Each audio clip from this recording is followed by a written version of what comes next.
আল্লাহর নবী মক্কাল মুকাররমায় তিনার চাইতে সম্মানিত, তিনার চাইতে ভদ্র, তিনার চাইতে আমানতদার আর কোন মানুষ ছিল না। এই জন্য এই মক্কার জমিনের মধ্যে একজন আল আমিন, একজন বিশ্বস্ত ছিল।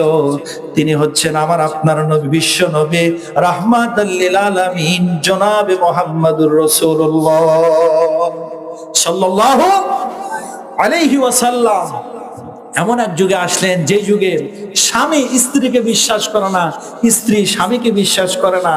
মানুষ আপন ঐরসজাত কন্যা সন্তানকে জীবিত দাফন করে দিত। চিৎকার দিয়ে বলি নাউজুবিল্লাহ। এমন একটা মূর্খের সমাজে পরিণত হয়ে গিয়েছিল। আমার রাসূল যখন আসলেন, এসে আমার নবী ওই জাহালাতপূর্ণ মূর্খ সমাজকে একটি মেসেজ দিলেন। আল্লাহর নবী বললেন, قولوا لا إله إلا الله। আমার রাসূল ওই জাহালাত মূর্খর যুগে এসে মানুষকে বললেন, কুলু লা ইলাহা ইল্লাল্লাহ তুফলিহুন। যদি তুমি বলো লা ইলাহা ইল্লাল্লাহ তাহলে তুমি নাজাত পাবে।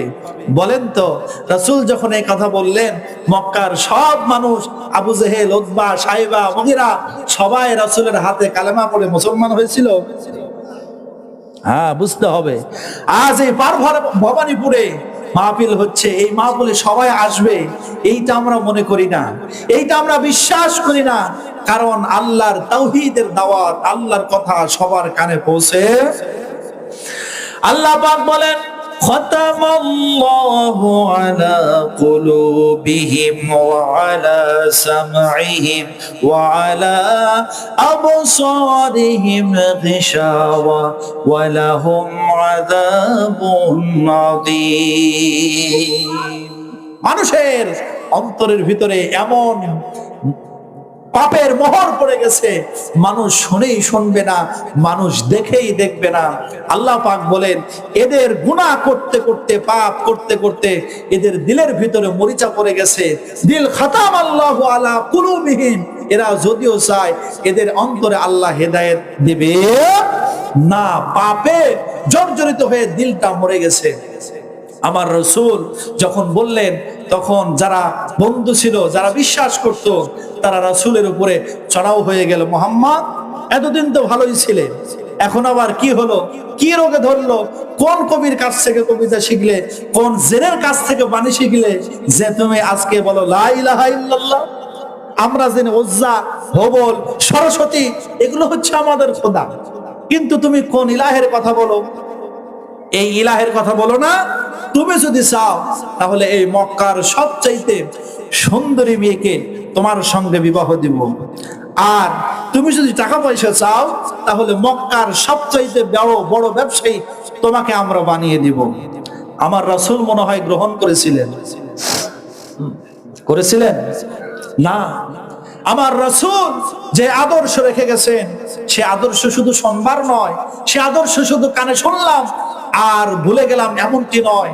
রাসূলের কথা শুনবো এবং জীবনে আমল, বাস্তবায়নে আমল করব। রাসূল যখন তাওহীদের কথা বললেন, মক্কার মানুষ যেই রকম শোনে নাই, ঠিক তেমনি ভাবে আজও কোরআনের কথা বললে সবাই কোরআনের পথে আসবে না।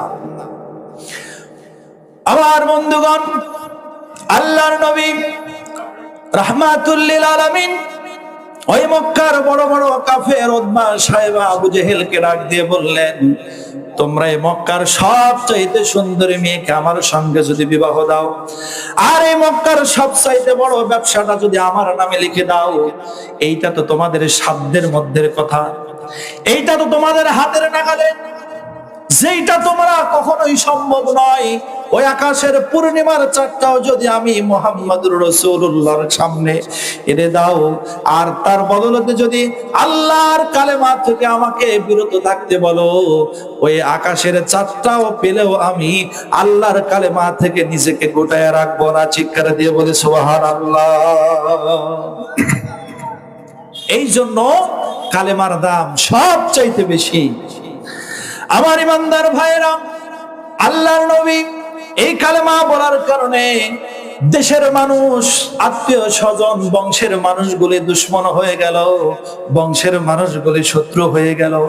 আল্লাহ পাক রব্বুল আলামিন তার হাবিবুল্লাহকে পরবর্তীতে জানিয়ে দিলেন, হে রাসূল, ওয়া ইদিয়ামকুরু বিকাল্লাযীনা কাফারু লিয়ুসবিতুকা আও ইয়াকতুলুকা আও ইউখরিজুক।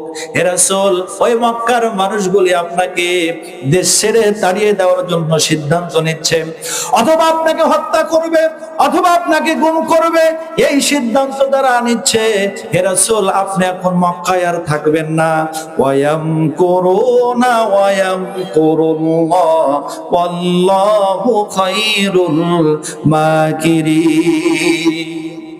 হে রাসূল, তারা পরিকল্পনা করতেছে, চক্রান্ত করতেছে, আপনি ঘাবড়াবেন না, কারণ আমি আল্লাহই সবচাইতে উত্তম পরিকল্পনাকারী। চিৎকার দিয়ে বলি সুবহানাল্লাহ। হে রাসূল, আপনি মক্কা থেকে আজকে হিজরত করে মদিনায় চলে যাবেন, ওই কাফের বেঈমানরা আপনাকে হত্যা করবে, আপনাকে দেশত্যাগ করবে, আপনাকে গুম করবে। আমার বন্ধুগণ, আজও যারা উম্মতে মুহাম্মাদে মুহাম্মদুর রাসূলুল্লাহর আদর্শ মতে জীবন পরিচালনা করবে, ব্যক্তিগত জীবন, পারিবারিক জীবন, রাষ্ট্রীয় জীবনে আল্লাহর বিধান কায়েমের কথা বলবে, ওই মানুষগুলোকে গুম করা হবে, হত্যা করা হবে, এমন কি ফাঁসির মঞ্চেও মানুষগুলিকে চড়িয়ে মারা হবে। কথা বলেন ঠিক কিনা? আল্লাহর পথে যারা থাকে এদের যে জুলুম নির্যাতন আসে, এইটা শুধু আমরা তো কানে শুনি নাই, আমরা আমাদের চোখে দেখেছি। ঠিক কিনা বলেন? আমরা এই বাংলার জমিনে দেখেছি বিশ্ববরণ্য একজন আলেমে দ্বীন আল্লামা সাঈদীকে কি নির্মম ভাবে 13টি বছর জেলে রেখে জালেমের কারাগারে আল্লামা সাঈদীকে শহীদ করে দেওয়া হয়েছে। কথা বলে ঠিক কিনা? আরে আল্লাহর কোরআনের পাখির কথা শোনার জন্য মানুষ চাতক পাখির মতো তাকিয়ে থাকতো। যে আয়াতুল কুরসি আমি তেলাওয়াত করেছি, সে আয়াতুল কুরসির তাফসীর তিনিও করেছেন। তবে আমার যখন মনে হয়, আমার দিলের ভিতরে একটি বেদনা, একটি দুঃখ আমি পাই, কারণ তিনি বলেছিলেন, হযরত ওমর রাদিয়াল্লাহু তাআলা আনহু যে দোয়া করেছিলেন, হযরত ওমর রাদিয়াল্লাহু তাআলা আনহু আল্লাহর দরবারে দোয়া করতেন, আল্লাহুম্মা রযুকনি শাহাদাতি ফি সাবিলিক ওয়াজআল বালাদি ফি বালাদি রাসূলিক ওয়াজআল মাউতি ফি বালাদি রাসূলিক। হযরত ওমর রাদিয়াল্লাহু তাআলা আনহু যখন আল্লাহর দরবারে দুহাত তুলে দোয়া করতেন, আল্লাহ পাককে ডাক দিয়ে বলতেন, আয় আল্লাহ, তুমি আমাকে তোমার রাস্তায় আমার জীবনটা শাহাদাতের মৃত্যু তুমি আমাকে দান করো। ওয়াজআল মাউতি ফি বালাদি রাসূলিক, আর রাসূলের শহরে আমাকে তুমি ইন্তেকাল করাও।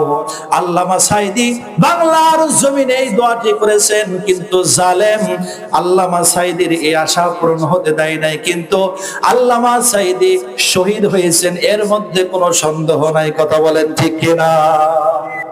আল্লাহ রসুলকে সবাই গ্রহণ করে নাই, এজন্য রসুলের বাণী, আল্লাহর বাণী সবাই গ্রহণ করবে এটিও সত্য নয়। আসুন, আপনাদের সামনে যে আয়াতুল কুরসি তেলাওয়াত করেছি, আমি সম্ভবত সেই আয়াতুল কুরসির পূর্ণ ব্যাখ্যা করতে পারবো না, তবে সর্বপ্রথম যে আল্লাহ পাক কথাটি বলেছেন, আল্লাহু লা ইলাহা ইল্লাহু, আল্লাহ হচ্ছেন তিনি যিনি ছাড়া কোনো আইনদাতা নাই, বিধানদাতা নাই, আমার জীবনের সব কিছু চলবে কার নামে?